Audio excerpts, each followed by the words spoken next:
Ba-do-do-do-do-do-do-do. Well, hello, everyone. How are you doing? It's Tuesday, and I hope you're doing well. I am. It's a beautiful day here in the Front Range of Colorado, and just so happy to see everyone, excuse me, and hope it's a good day wherever you may be, or night. Um, I know that Julie and others that listen live down in Australia and Queensland, and hey, love you folks. Welcome. Thank you. Hello, everyone. Hello, moderators, Franny, Lois, Sarah, all the rest. Hi, Ricardo. Good to see you. Material Classified. Gustav, good to see you as well. Lost in Space, how you doing? So just invoking great favor upon you. Favor of forgiveness. We're going to really get into that today. And it's important. It's just part of the process. We're just, kind of like layering the cake. That's all we're doing. Hello, Hadley. Good to see you. And so may there be nothing missing, nothing broken in your life. Full favor, restoration, and prosperity. And I know this because of what I speak be true. Hello there. That, boy, unforgiveness about yourself is the biggest freaking trap door we set for ourselves. I mean, you're going beautifully along the path of life. Man, you're getting revelation, things are happening, changes, and boom, something comes along, and that old thing, unforgiveness. I call it the green-eyed twins because, where you got unforgiveness, typically you've got jealousy, you got envy. It's family travels with it, and it doesn't travel alone. So, yeah, we're going to get into that. Tomorrow, got Trina on, looking forward to that. And then next Tuesday, we come back. I knew this was going to happen. I sensed it. We've got Patrick Garrett coming back with Talking with the Planets, and we shall indeed explore areas. A topic we're going to be getting into next year is remote viewing. Still a little bit down, but those of you who are practicing, last night was a pretty cool night for me. I hadn't done this in a while. I was flying again, and there weren't no wires ahead or above. So I say something is really going on. I sense it. I'm getting the emails. We're going to still continue with sigils. I am going through a number of books. We're going to be getting into sigils part 2, folks. Wow. As all of you are realizing, man, these freaking sigils are everywhere. They're on our money. They're on our buildings. They're on our clothes. They're everywhere. And what's up with the moon? Hey, you know what, Material Classified? I'm glad you brought that up. So let me see if I can do this. I hope I can, because we need to talk about this. I mean, seriously, we do. I think I can. There we go. So this is the area. I'm telling you, folks, I did a video on this. Are we refugees? I contend that the moon is an artificial satellite. It is not natural. I contend it very well may be an observation base This is like really big. I mean, you can read it for yourself. It's huge. I think they said it's about the size of the state of Vermont. Metal. So whatever that be, I don't know.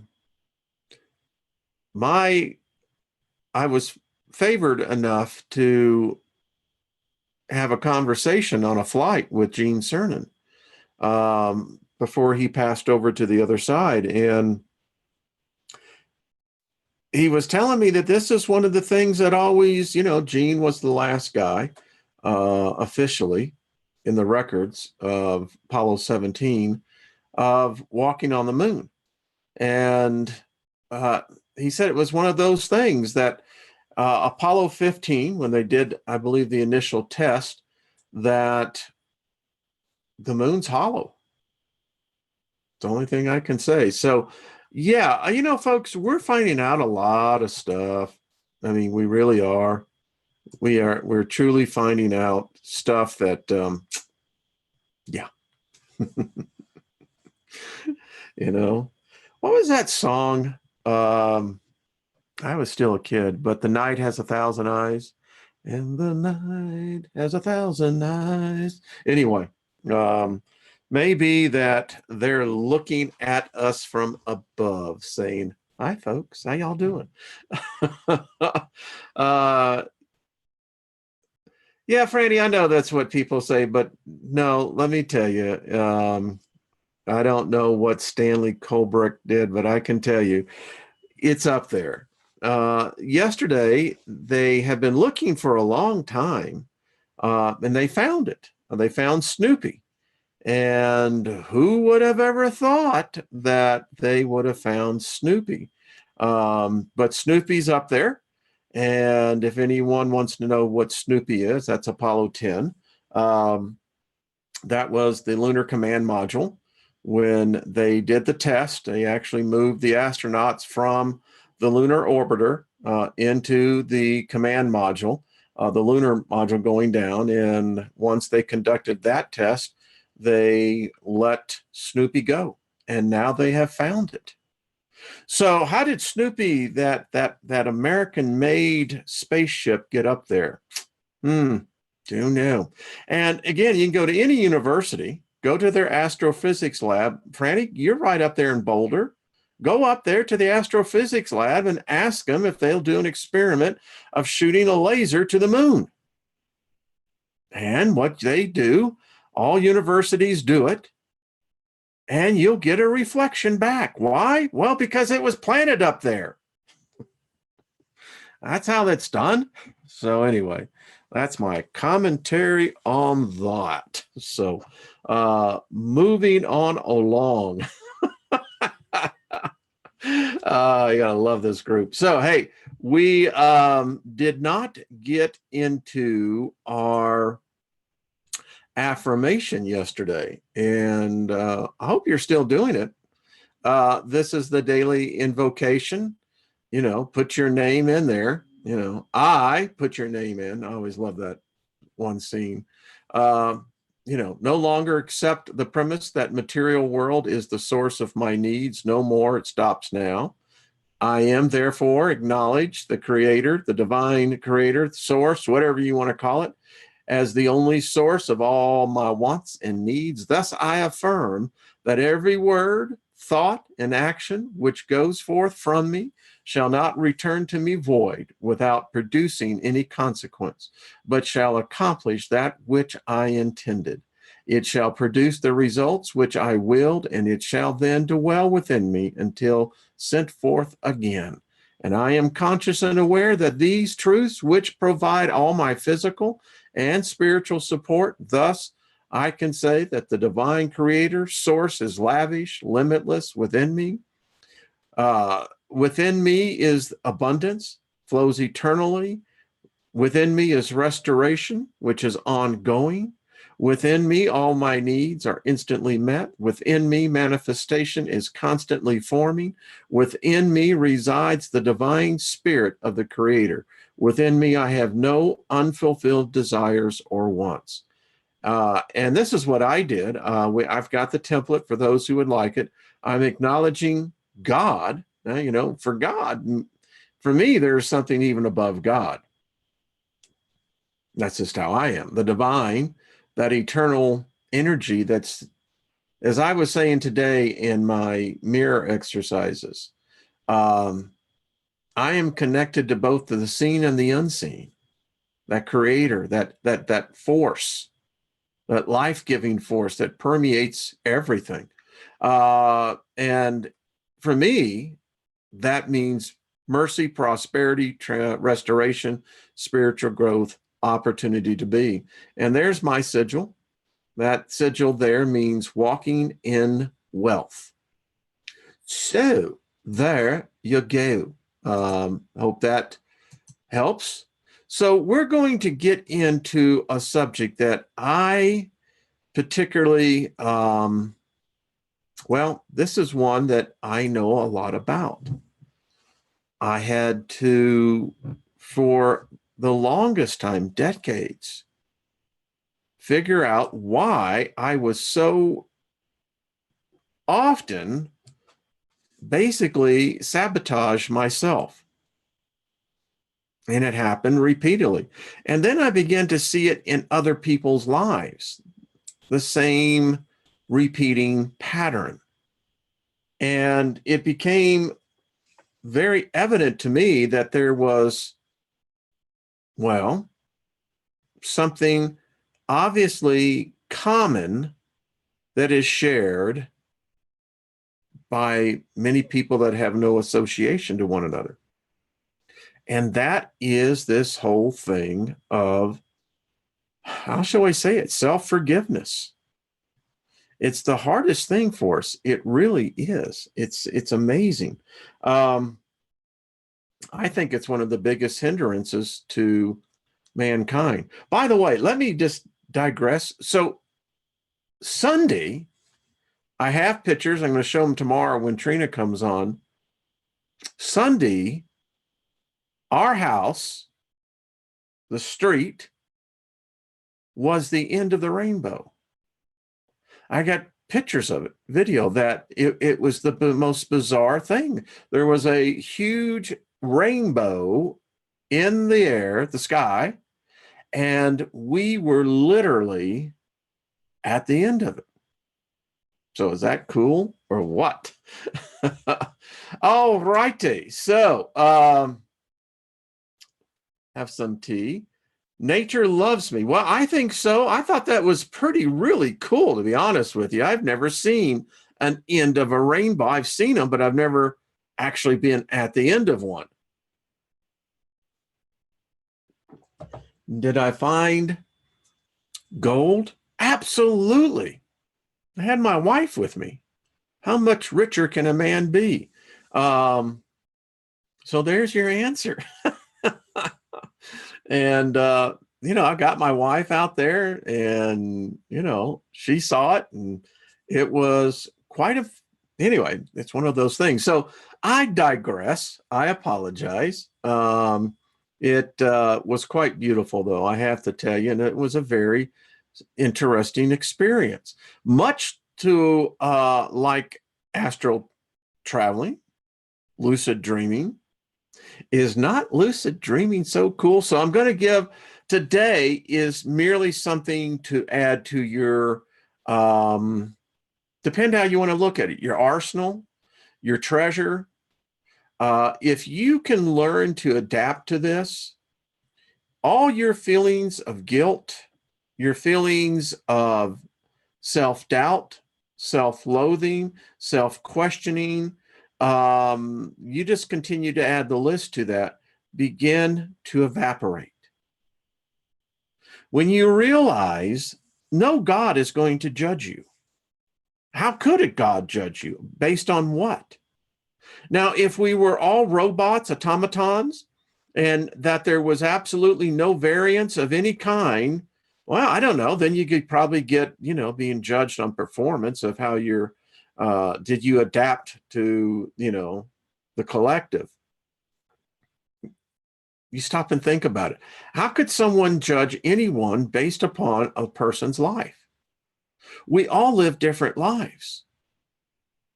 Now, we have a lot that comes in common with the package. Emotions, one. And then we got the complexity of the brain.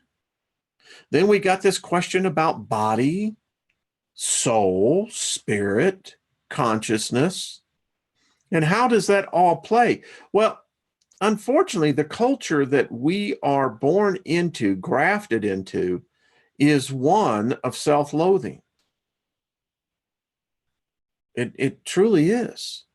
I put together a little PowerPoint just to bring out this point, because I will tell you what, I'll bet someone a free cup of coffee, people listening to me, if I had 10 of you that I partitioned out and did a focus group, I guarantee you 6 of you or more suffering from unforgiveness of yourself. Most people hate themselves. This is an established fact. It's in medical science, mental health science. It is a fact. The vast majority of humans hate themselves. Now, that probably kind of tells you why we're in the condition we're in. I mean, you don't rob someone unless you hate yourself. And because you hate yourself, you hate others. You're a thief. You lie. You cheat. You deceive. You backbite. You gossip. It goes on and on. And it all stems from this thing that it's a cancer that we all carry. Why? It's implanted into us at almost from birth. You're not taught through your life to absolutely be in love with yourself. Now, you see, people will come back and say, well, isn't that narcissism? No. Narcissism is, again, part of a self-loathing. Listen, if you truly love yourself, you're going to love everyone else. You're kind, compassionate, giving. And so many of us who have these attributes that we endeavor to grow, we fail because there's something someone has done to us, something that we've done to ourselves, something that we've done to others, that we've pushed so far back that it festers. And so the question is, are you one of those people? Forgiveness is like drinking a poison and expecting someone else to die from it. Unknown. Forgive yourself for not having the foresight to know what now seems so obvious in hindsight. Judy Belmont. I mean, isn't it true? You make a mistake. Let me tell you what, darling, you're going to make mistakes in the next realm, and in the next realm, and the next realm. You will never, well, let me just say never may not never actually be, but the goal of perfection, once obtained, would then dictate zero movement. Nothing else to learn, nothing else to experience, nothing else to know. That's perfection. So take it from there. Whatever you've done before, accept it, let it go. You're not perfect. You're capable of making mistakes. Isn't that remarkable? Stop hiding from the shadows of the past. Don't be trapped in the darkness of shattered memories. Let the light pass through and shine upon you. Forgive yourself because it's the only way to start again. It really is just that simple, folks. Forgiving yourself. Yet it's probably the single cause for most relationships breaking up. If you can't forgive yourself, you'll never forgive other people. If you're one of these people who says, oh, I can forgive, but I can never forget. No, you've done nothing. You've negated the whole intent. If you truly forgive, I'm talking about self here, you forget. One of the things I found in the book of Isaiah, which I always found amazing, and I think it's actually, 44, 45, I'm not sure, that it talks about God will put your sin in the sea of forgetfulness and remember it no more. Well, extrapolate from that, and let's use that now in our philosophy that we're discussing here. So it shows that these deities have the ability to forgive and forget. Kind of look at it like your past. You really don't know your past beyond what you can remember. You have no idea if there's anything that's beyond that, no more than most can't see what lies ahead. But I can assure you this, if you cannot forgive yourself, it's going to show up. Always does. Yeah, isn't that true, Joe Sapiens? That is so true. All right, so let's get into some really good material. I have all of these on PDF, so if you're collecting them, let me know and I'm sending them to you. This, I think, is from the University of Wisconsin. Healing Through Forgiveness, To Err as Human, To Forgive as Divine, Alexander Pope. A lot of research into forgiveness, self-forgiveness.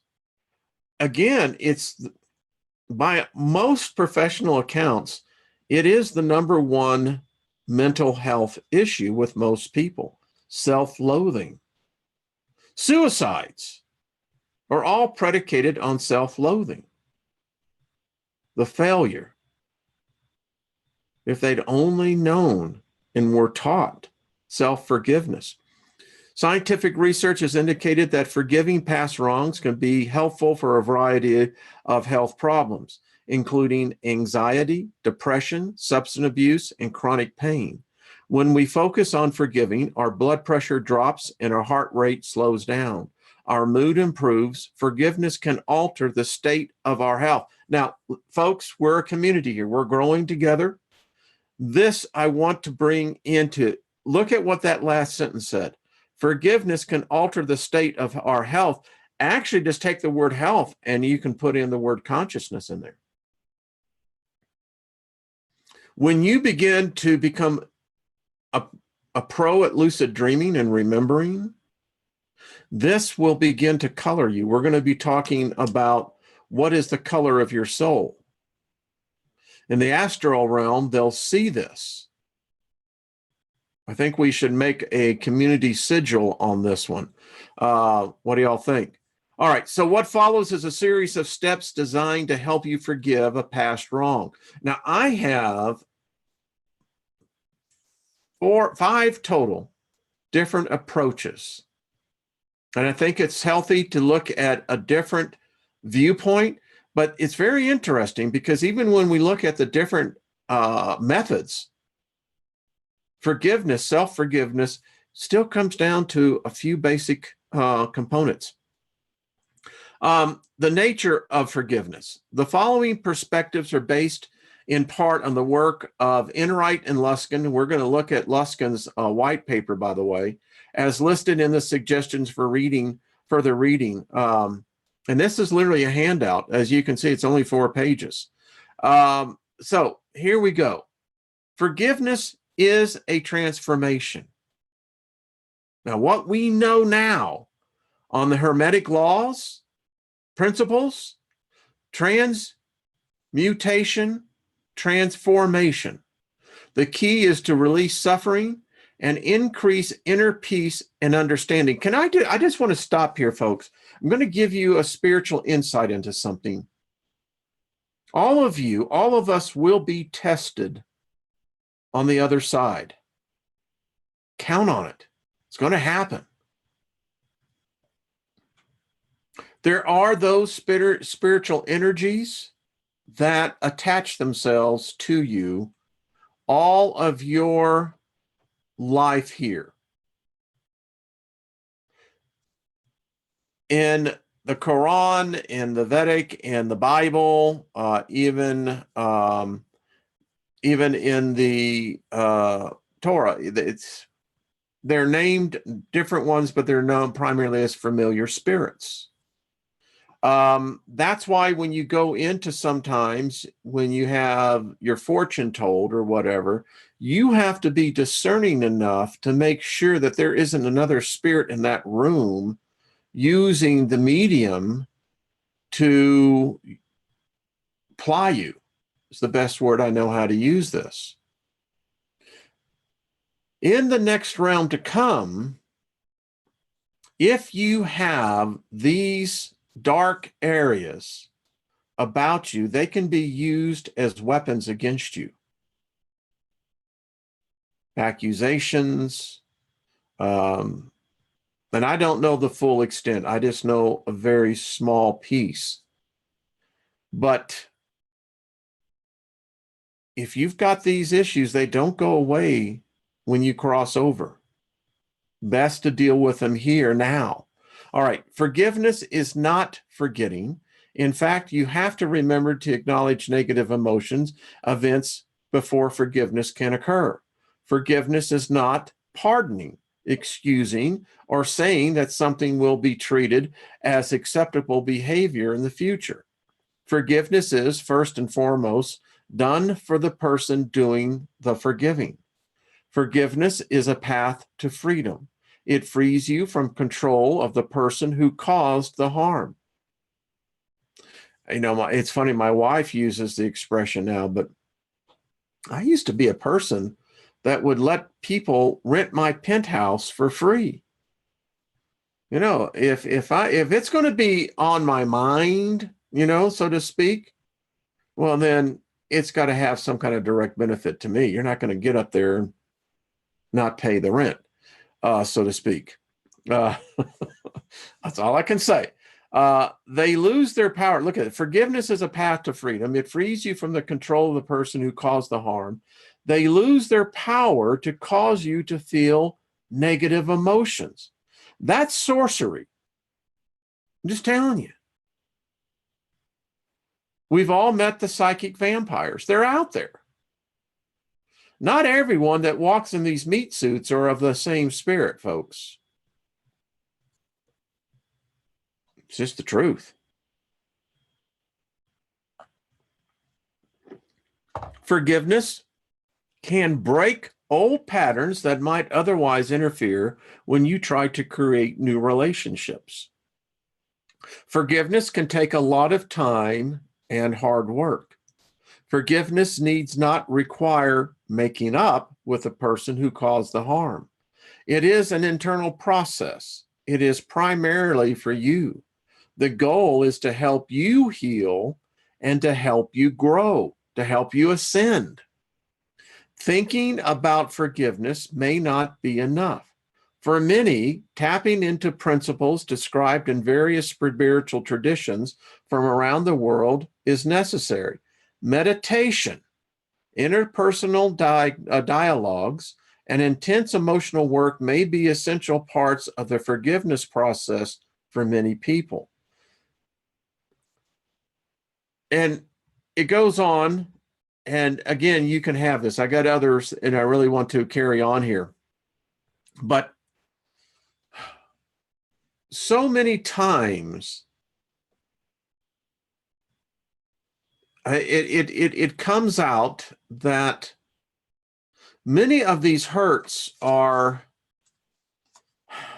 not so much physical hurts, but it has been the words spoken over a person at a particular point in their life. Many times it's very in their early development of their emotional core.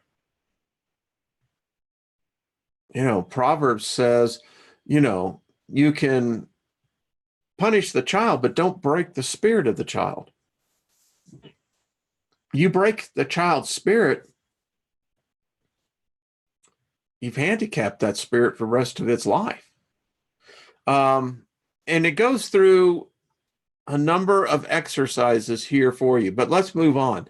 We got more material to cover. All right. This is the Forgiveness Workbook, a step-by-step guide by Elaine Barker. Now, she has done a wonderful work. She's made this book free, and it's one that you should have in your library, and it's one that you should really read. I like this. It says, if you let go a little, you will have a little happiness. If you let go a lot, you will have a lot of happiness.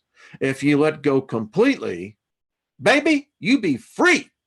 That's what I'm talking about. Ajahn Chan. All right, so I've marked some of this because I really like what she says here. Forgiveness is an extraordinarily powerful healing force. Can I get a high five on that one? Not an amen. I want a high five. But it is a powerful force, not only for healing, but I'm telling you,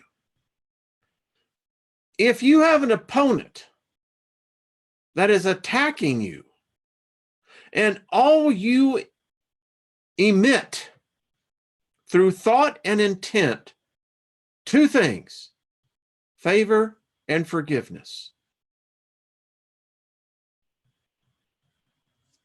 you've just stripped them of all their power. It's an extraordinarily powerful healing force, and it is always available.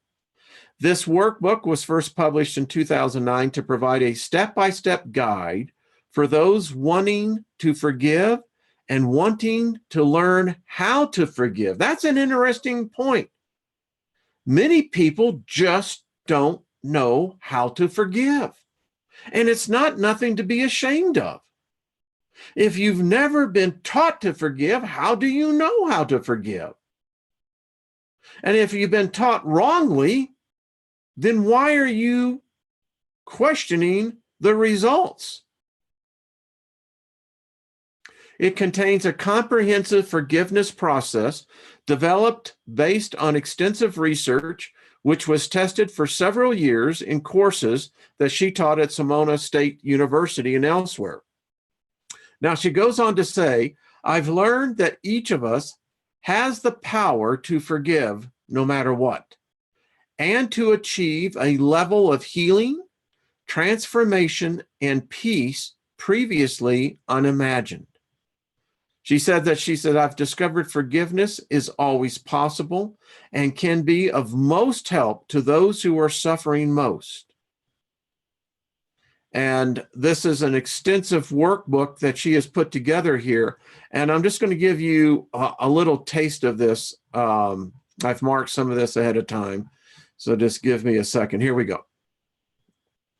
Indeed, one of the most powerful choices we can make is to forgive those we perceive to have injured or wronged us in some way. At its essence, forgiveness is a decision to let go of the past, including our feelings about injury and harm that occurred in the past. It doesn't mean we condone what happened. It means we've decided to move on from it. Forgiveness is choosing to reclaim your life, your energy, so you can live fully and freely in the present moment. This thing is chalked up so full in this one right here.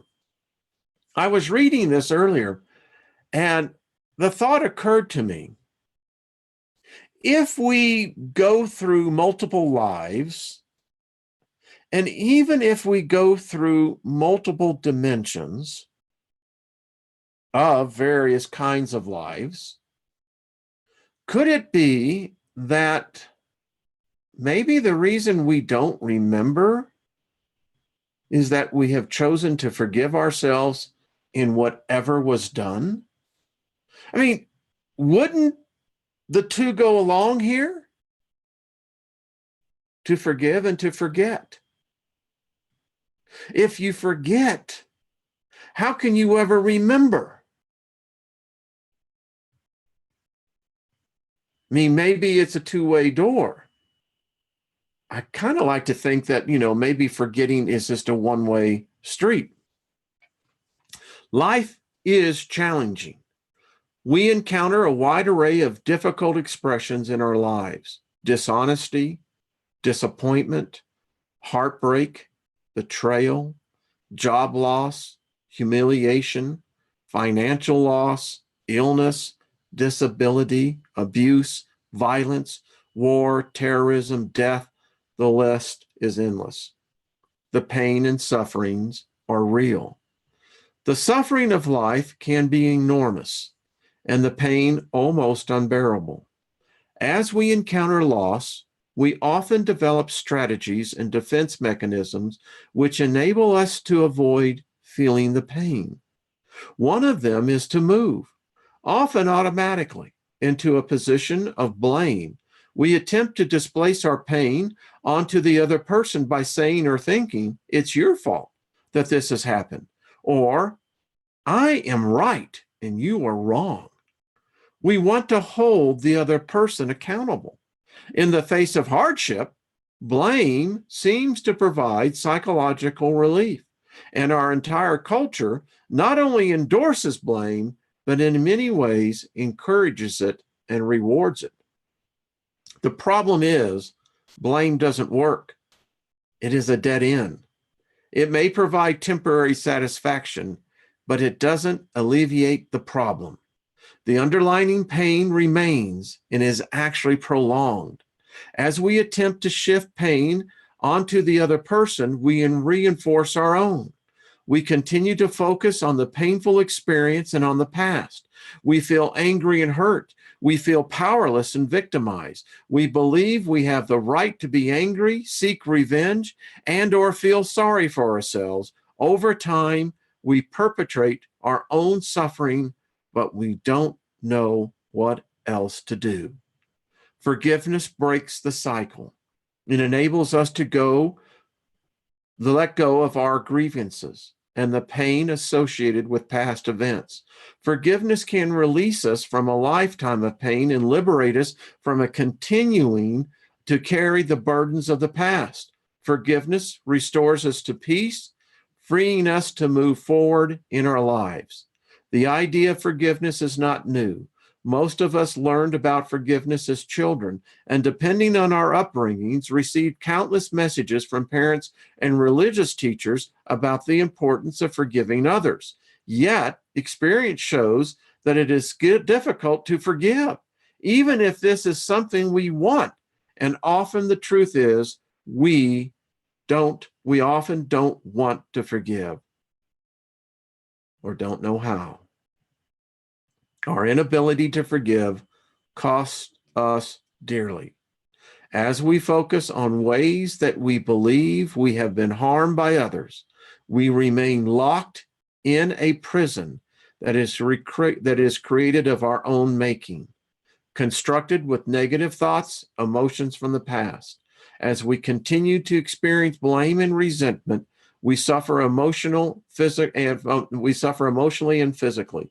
We miss the opportunity of being free and fully alive in the present. And my point to all this one is this, folks. I know this. I've experienced this. It will show up in your lucid dreaming. In fact, I'm going to stop the share here and we'll continue on with the next book. Give me 1 second. So I just want to step in here for a second because I have to tell you this. Lucid dreaming will bring out for you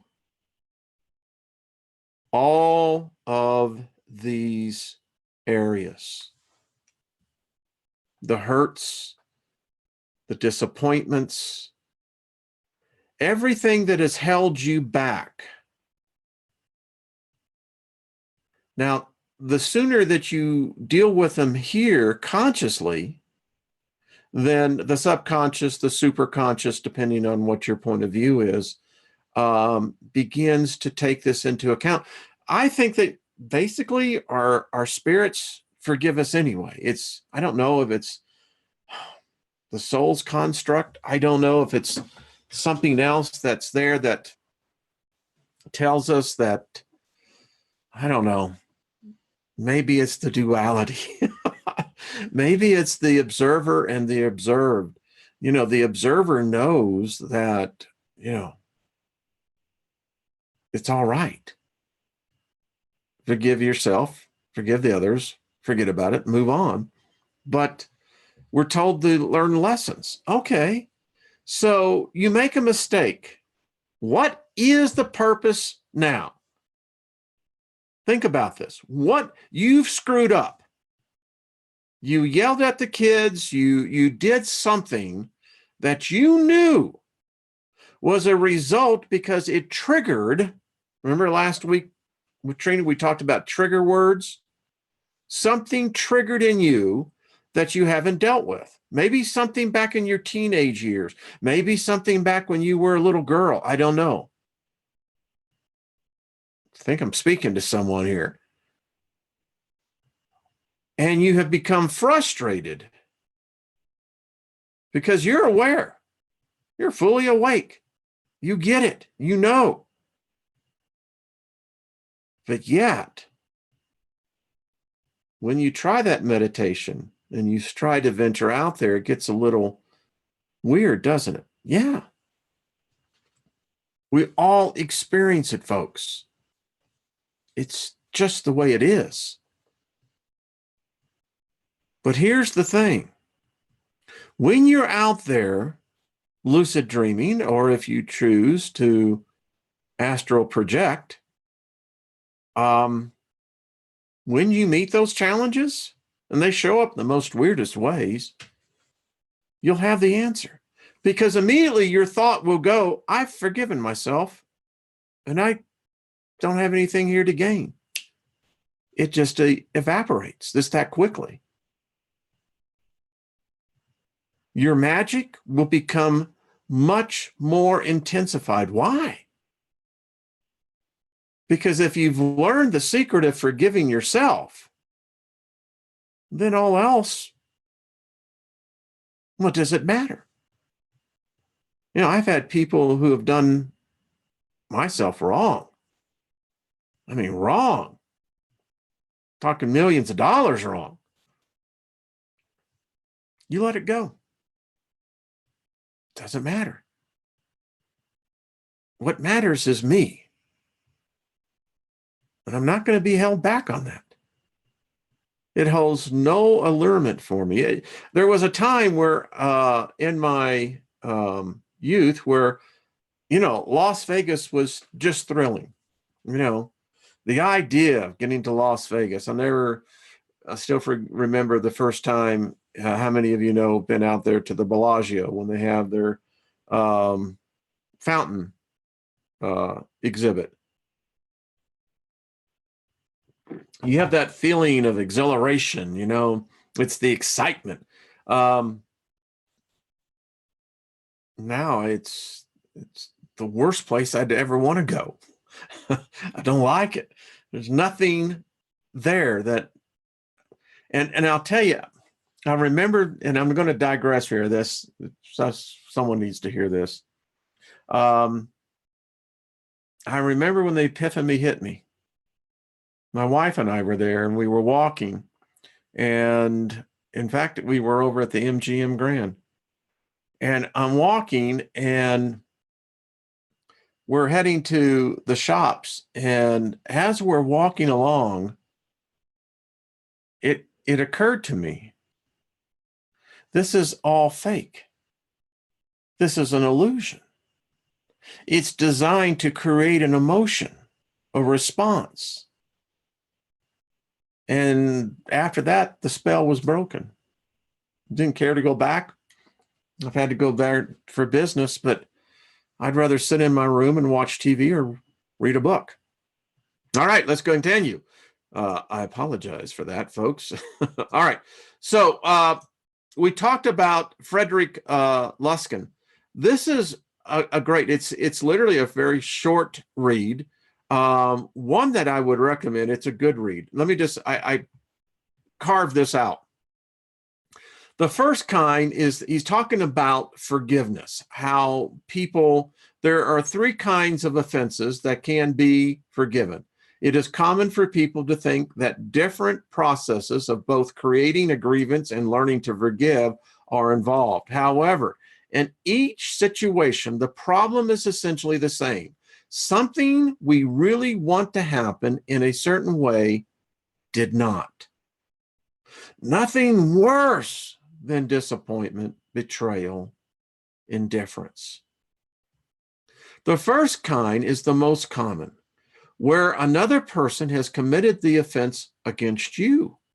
This kind of forgiveness is called interpersonal forgiveness. The second kind of forgiveness, where you are upset with something that you did, is called intrapersonal forgiveness. In this case, you are forgiving yourself. The third kind of forgiveness is existential, where you forgive God or nature for what they have done to you. Now, don't find this odd. I know a lot of people who are pissed off at God.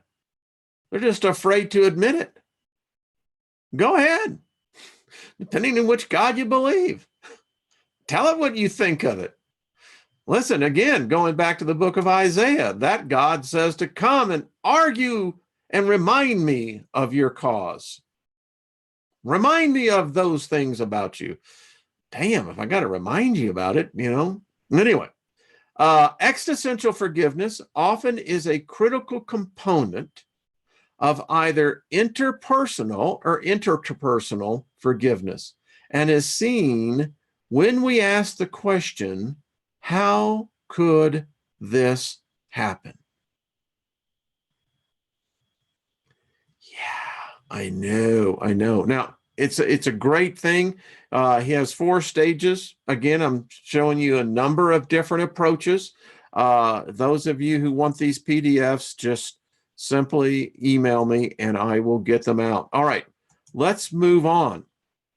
I like this one, The Path of Forgiveness, 6 practical sections for becoming a more forgiving person. This is a self-directing learning working book. This is actually a really good one. This is done by Everett Worthington Jr., PhD of Virginia Commonwealth University. So this is all academic level, and it's great stuff, folks. You will be surprised to see how it expands your understanding. In this book, you will work through practical exercises with a goal of becoming a more forgiving individual. In this book, you will learn to forgive through applying a 5-step method of forgiveness, of forgiving transgressions you have experienced. And when I say that this guy really has done a great job, it's serious. Number one, do you want to become a more forgiving person? Now, some people would say, well, it may be a weakness. I don't know. It has the workbook in here. It says, who's this? This is for people who want to learn to become more forgiving individuals that are willing to do this by learning and practicing. And the guy did a great job in here. Let me just show you to what the extent. All right. Get this. We'll just do a little exercise. We got some time here. You ready for this one? And you should get the PDF, print this off, and do the test yourself. Number 1, describe the event. Please don't use names. You can designate the person who hurt you by initials or by a pseudonym that you can remember. Number 2, write briefly how you felt and reacted to the event in the days following it. Number 3, write briefly about things pertaining to the event that have happened since the event that have affected your current feelings and motivations. A lot of people who are feeling depressed or oppressed, these are great things to do. It really is. All right, so here's the first one. Directions. For the following questions, please indicate what you imagine your current thoughts and feelings would be about the person who stole from you. And you can put anything that's in there, who hurt you. Here's a little thing. Put yourself in there. Think about that. Have you hurt yourself? Have you lied to yourself? Have you cheated on yourself? Have you deceived yourself? See? All right. Use the following scale to indicate your agreement or disagreement with each of the following statements. And so it goes from 1, strongly agree, to all the way 5, strongly agree. And look at the questions. I'll make him or her pay. I wish that something bad would happen to them, him or her. I want him or her to get what he or she deserves. I'm going to get even. I want to see him or her hurt and miserable. I'd keep as much distance between us as possible. I'd live as if he or she doesn't exist or isn't around. I wouldn't trust him or her. I find it difficult to act warmly towards him or her. You see where this is going? And by the way, we're not going to read all the questions, but it is quite lengthy. I mean, there's 25. You, of course, fill out your own thing, and then he gives you the scale. And once you get your scale score, now you can begin to see how this works. And folks, in some places, you would pay some serious bucks for this. I'm giving it to you free of charge. So, thought just heard me. Someone was just thinking, I ought to give the next person I'm dating this test. Well, if that was you, write me and let me know, because yeah, it might be a good idea.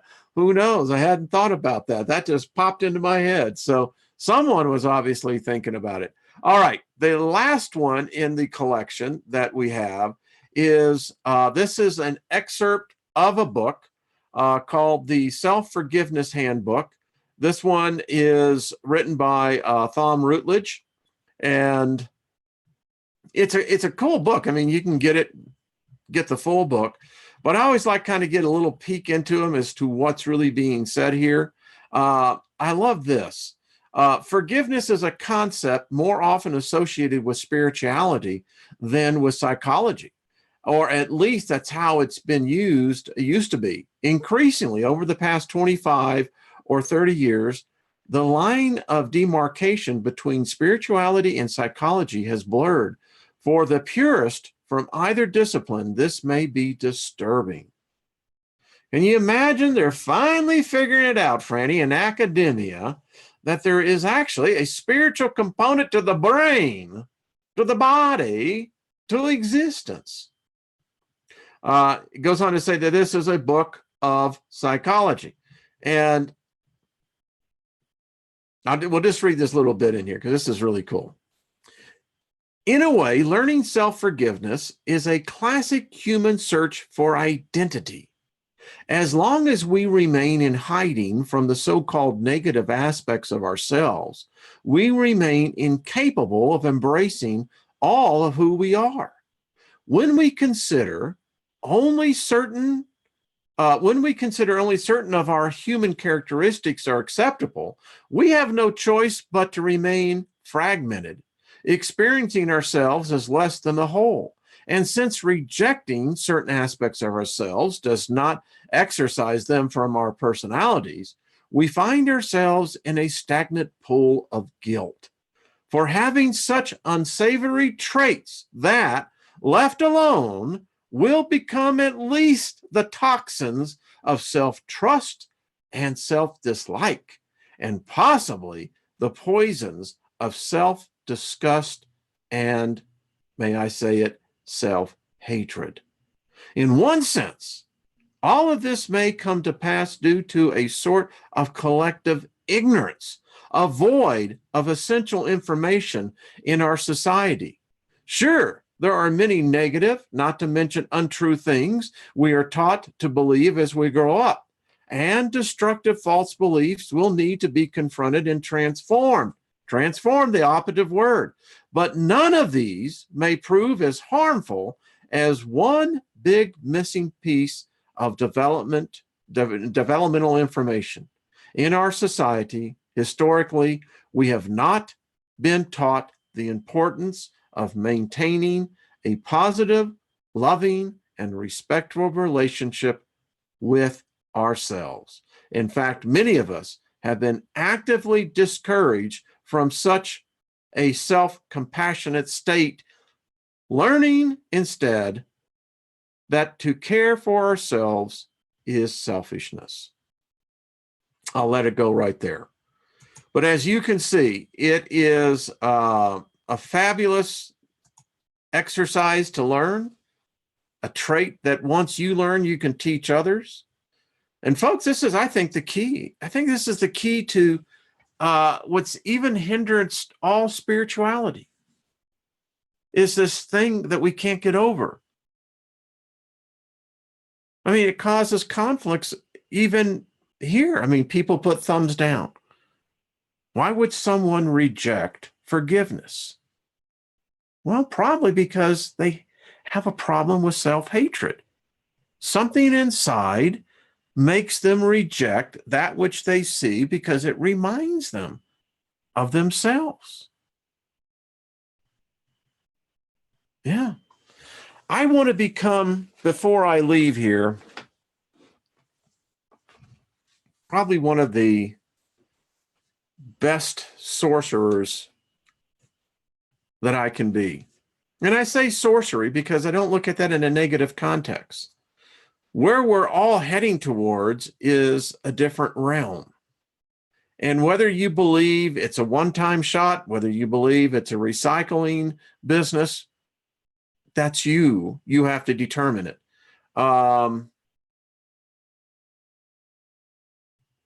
Yeah, I can. Be more than happy to. Just reading the comments.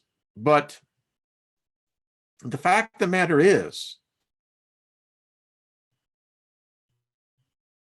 you can't get there unless you have stripped every part of this aspect. How do I say this correctly? When you can learn to look in the mirror and be in love with what you see, you're there. And you don't have to be concerned about ego, narcissism, pride, because that doesn't happen. If those are elements that are in, then there's some work to be done. And when you get to that place, young, old, it doesn't matter. You begin to see what's powering this. And when you're challenged and confronted, you can look at that spirit, that energy, and say, that never happened. I have no idea what you're talking about. And by the way, I walk in forgiveness. I forgive you for even accusing me, and I speak favor into your life. Whether it be an archangel or the devil itself, you've completely devoided them of all power. And if you're having those problems now with those energies, that's how you deneuter them. Okay, folks. All right. It's been a fun one today. Thank you. We continue on. We're going to get this down. Listen, I like what Al said, and others have alluded to it as well. I believe that this group will get to the point where we can actually meet in the ethereal realm. I really do. I don't know if it's ever been attempted, but what's the shirt say? I know the voices in my head aren't real, but some of them got some good ideas, and they do. They do got some good ideas. So I think we can do that. I think we can actually get to the point where we can literally begin to meet. Now, I don't know. Some may say that that's impossible. I don't think so. I think if we begin to learn remote viewing and beginning to understand where we can begin to get geographical locations, and maybe through lucid dreaming, maybe through, who knows, maybe we can all sit around and have a cup of tea. How's that? All right, folks, peace to you. Much love to you. Thank you for joining me. I know you have places you can go, but we're growing here. And I think this will be one of the most loving communities around. So, all right. See you tomorrow. Have yourselves a great Tuesday, and love yourselves. Forgive yourselves. Make your magic strong. Make sure you have designed your own sigil. We're going to be talking more about that later. All right, folks. Bye-bye. Be good to yourself. Thank you, moderators, and thank you for everyone who's participated in the chat room. A lot of good stuff going on. I just can't read it and drive at the same time. All right, folks. Bye-bye.